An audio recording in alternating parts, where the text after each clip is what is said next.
morning, everybody. I hope you've had a good week, or you're having a good week, I should say. This morning's assembly, we're going to be thinking about making decisions and how we think for ourselves when we're making a decision. So we need to think about what questions we need to ask ourselves before we make a decision, because sometimes we jump to the wrong conclusion too quickly. And sometimes forgiveness is important. I'm hoping this will become clear when I share my screen with you. Let's see if it works. Sometimes it does, sometimes it doesn't. Let's have a look. Here we go. Yeah, that's good. Let's start from the beginning. Always good to start from the beginning. Slideshow from the beginning. Here we go. Okay. So, thinking for yourself. This means that you're making the best decision you can with the information that you've got. It doesn't just mean doing what everybody else is doing or jumping to a conclusion based on one piece of information from somebody else. So, this is a close-up photograph of the skin of an alligator. Have a look. Can you see that? Yeah? Okay, I haven't quite told you the truth. Actually, it's the nose of a deer. Well, one's much safer than the other one, I would think there. So have a look at this one. This is a close-up picture of a frog. Who agrees with me? Put your hand up. Okay. Who disagrees with me? Put your hand up. Let's see. Actually, this time I wasn't making it up. It's a close-up picture of a frog. Not the type of frog that you'd find in the UK, but you would find them in the jungle. Have a look at this one. That's a picture of the edge of a planet far away in space. You can just about see it there. Oh, no, actually, it's a picture of a bite-sized aero bubble chocolate. Mmm, yum, yum.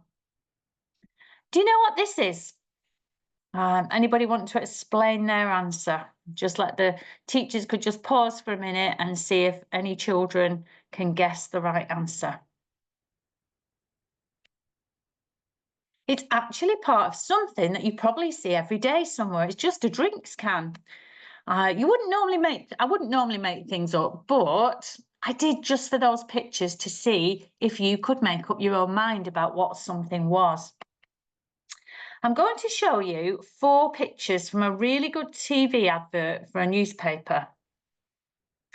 If you want to make it a more, I don't know. No, I'll stop there and ask you what you can see happening here. Okay. What do you think's happening in that picture? Have a look. What do you think's happening now? What do you think the man in the hat might be thinking? Okay. It's only based on what he's seen. I know it's a little bit blurry there. But just make out, can you see there's a big pallet of bricks here that's falling from the scaffolding. Can you see it at the top there? So there's a big lot of bricks that are falling down. So, wow, what has actually happened there? The young man who was running has saved the man in the hat from being squashed by the falling bricks. So the point of the original advert was that we all need the information about an event before we can make our minds up about what has happened. It was easy then to make the wrong conclusion and think that the man was running away because maybe he'd stolen something, he was running away with it. And that wasn't the case, was it? What sort of questions could we ask about things before we make a decision? So why was the man running? If we asked this straight away, then it would have changed our minds from the start of that, really. So sometimes we shouldn't believe everything we see or hear or read. There used to be a paper that printed headlines that they made up just for fun. Most things that you read, especially those in school, will be true, but sometimes things that some people write might not be. So look at the headlines there. There definitely was not a London bus found at the South Pole. So don't believe everything that you read online, or sometimes everything that you read in the newspapers. Very often it isn't true. Just have a think about this scenario. So just imagine you've come back to your desk and found out that your pencil's missing. I'm sure that happens quite a lot. There's a girl called Maria at your table who sees you looking for it and says, Jamie's stolen your pencil. So what questions could you ask? Before believing her, before believing Maria and rushing off, think about what you might ask to find out more before you go and accuse Jamie of taking your pencil. You know, Jamie, where did you get that pencil from? Jamie, did you take that pencil from my desk? Or why did you take it? Questions like these might save a lot of time and possibly an argument if you accuse someone of doing something that actually they might not have done. It might well be that Jamie did take the pencil, but for different reasons. Maybe he brought his own pencil to the desk, put it down, and picked yours up by mistake. Maybe it is your pencil, but you forgot that you left it on his desk earlier. Maybe it's not your pen, yours is on the floor and you haven't noticed. Lastly, maybe the girl at your table was playing a joke on you and blaming it on Jamie. Things to just think about. One thing not to do is to run straight to the teacher and, Miss, Maria said Jamie stole my pencil and hid it, and now I can't find it. Tell him to give it me back. Oh my goodness. Whew. Staying calm and taking our time is important when we make decisions that involve other people.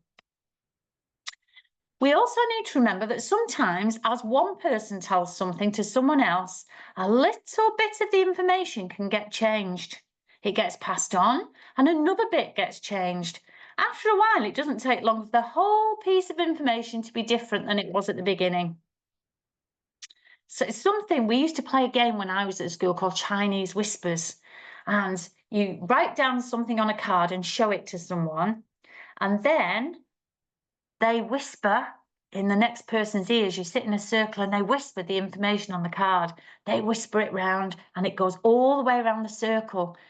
And nearly every time it got back to the beginning, it was nothing like the thing that had been written down on the card in the first place. Chinese Whispers. It's good fun, actually. You should play it if you get a chance one time. Really good fun.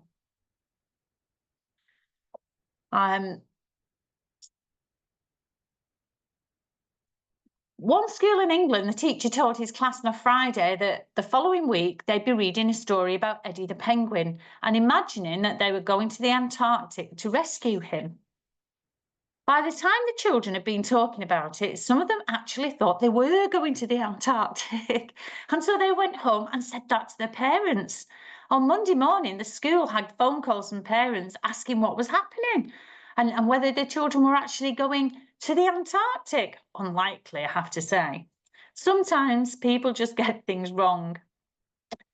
But sometimes there are other reasons why people say things that aren't right. They might be trying to hurt you and be nasty. They might just be being silly. In both of these things, they haven't thought carefully about what they're doing. Sometimes people don't think. If you think that they're doing it nasty, to be nasty to you, then obviously you should tell a teacher after you've really thought about what's happened and you've got all the information correct in your head. And lastly, hopefully you can forgive them and move on. We all make mistakes. Teachers, me, everybody, we all make mistakes. And the reason we should forgive someone for doing the wrong thing, let me just bring myself back to so I can see everybody, or so you can see me, and now I've disappeared altogether. Okay, you just have to listen to my voice. So the reason we should forgive someone for doing the wrong thing is because we all make mistakes. And once someone said they're sorry, we should try to just get on with things and make sure it doesn't happen again, because that way it helps our life become so much easier and so much more pleasant. It's very miserable when we're not speaking to people and we're arguing all the time. So the most important thing that I want you to do from this assembly is to think for yourself. Think about when someone says something to you, think about the questions before you run off and start accusing people of doing something. If someone bangs into you, don't automatically assume they've done it on purpose.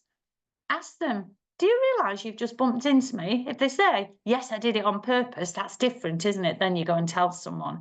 But they might say, oh, I'm really sorry, I did it by accident. Move on. Okay?